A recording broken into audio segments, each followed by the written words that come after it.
Complex organisms are made up of cells. And for life to continue, these cells need to interact. So how do they interact? They interact via the cell membrane. So the cell membrane is the part of the cell that holds other organelles together. Okay, so it's just like the gate of the cell. Now, this is a eukaryotic cell, the type of cells you can find in animals, humans. Okay, now not only do they have a cell membrane, they also have membrane bound organelles. That means that the organelles inside the cell are actually binded or bound by their own membrane. Okay, now we are now going to look at the nature of the cell membrane. What actually makes up the cell membrane? Now, the cell membrane is made up of two major substances, the lipid and the protein, in a ratio of 1 is to 1, or you can say 50-50. So this should be about 50%, this 50%. Now, let's look at the lipids now. Let's talk about the lipids.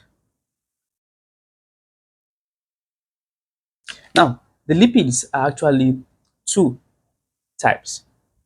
We have the phospholipid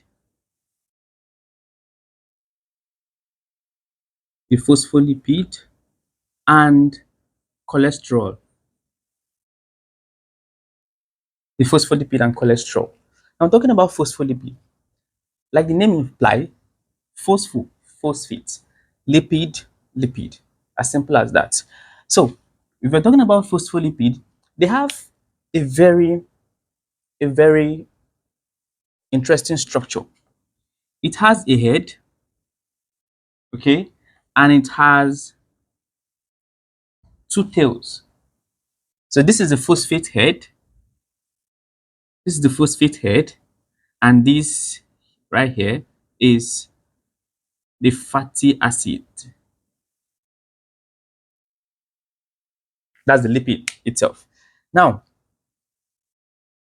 this structure actually exists in layers. So it's just like one sitting on the other. That is why it is often said that the cell membrane is made up of phospholipid bilayer. That bi stands for two.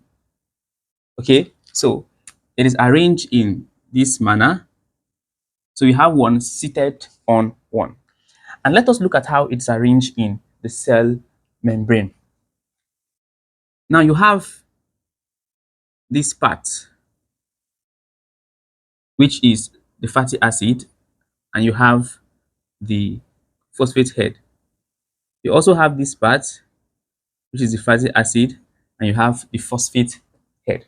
Now, it is very important that they actually appear in this form. And that is because the phosphate head is actually hydrophilic. That means it loves coming in contact with fluid, with water. On the other hand, the fatty acid is hydrophobic. It doesn't like water.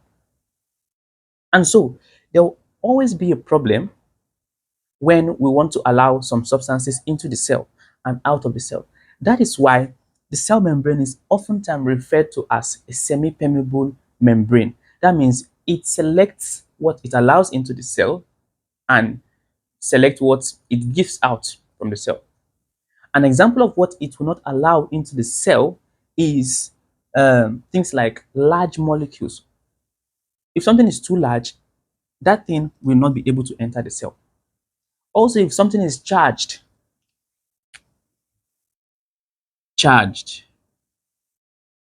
maybe a charged ion, will not be allowed to enter into the cell. But there is actually a mechanism that makes it possible because the cell actually needs ions. And I'm going to talk about that very soon. Now, this is how it is arranged. So you just have this.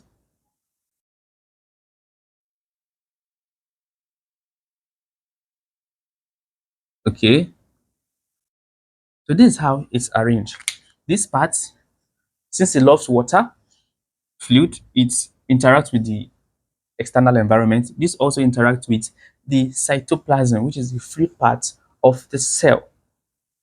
Now, having talked about phospholipid, let's talk about cholesterol. Where can we now find cholesterol? Now, cholesterol is just embedded in the phospholipid. Now, I will talk about the importance of cholesterol. So we have cholesterol here, here. So we have these cholesterols embedded in between the lipids. Now, the cholesterol is important because lipids is just oil, okay, and they are fluid like they can easily spread away. But the cholesterol actually holds the lipids in place. It actually gives it a structure. It prevents it from allowing the organelles to go out. Okay, it prevents the cell membrane from losing its structure. So that's the function of the cholesterol here. All right. So let's look at the proteins now. What actually makes up the protein? If we look at the lipids, let's talk about the protein.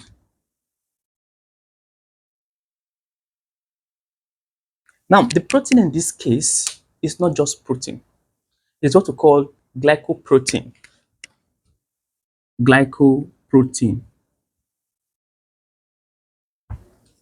Now, glycoprotein, it simply means this is glucose and protein. So it is a protein that has a sugar structure or a carb structure attached to it. Okay, now there are two types of protein in this case. The first we are going to discuss, or that I'm going to talk about, is the integral protein. Integral protein.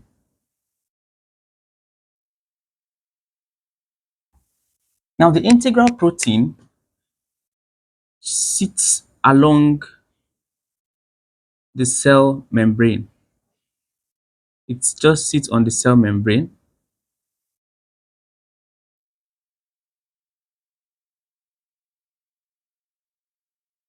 Okay. Now, that integral protein plays key functions. Now, before I talk about the function of the integral protein, the second type of protein is called the peripheral protein.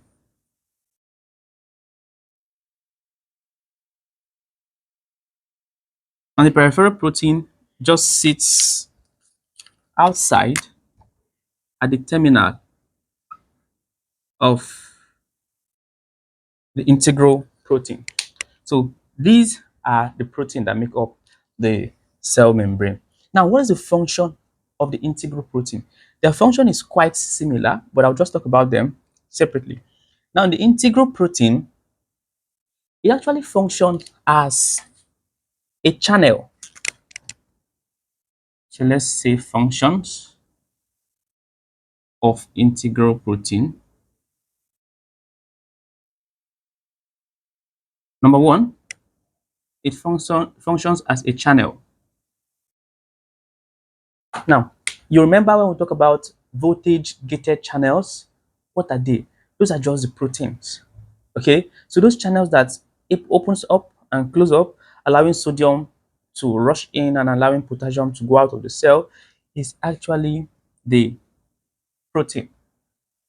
So this serves as a channel that allows, so in a case where ions are not allowed into the cell, that mechanism that is developed by the cell, that is used by the cell to take in those substances that is naturally not permeable to this membrane, is done by the protein.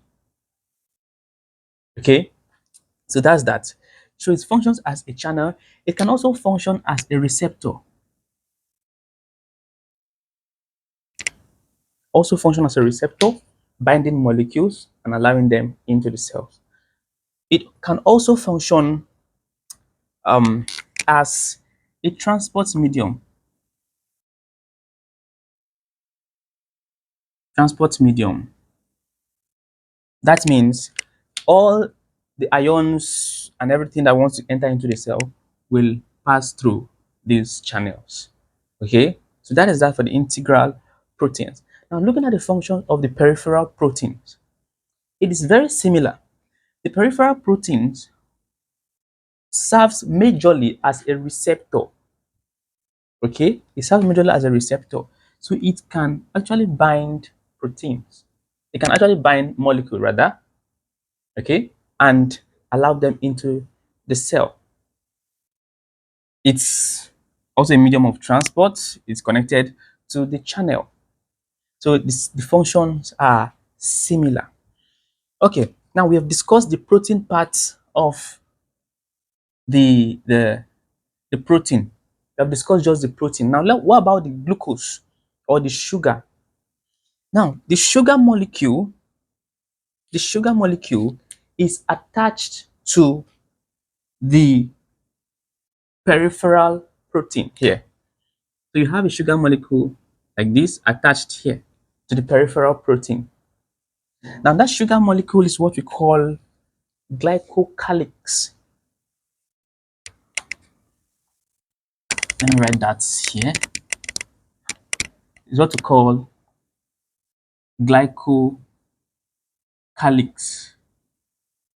Now the function of the glycocalyx is pretty simple. It serves majorly as an interactive or interaction tool between two cells.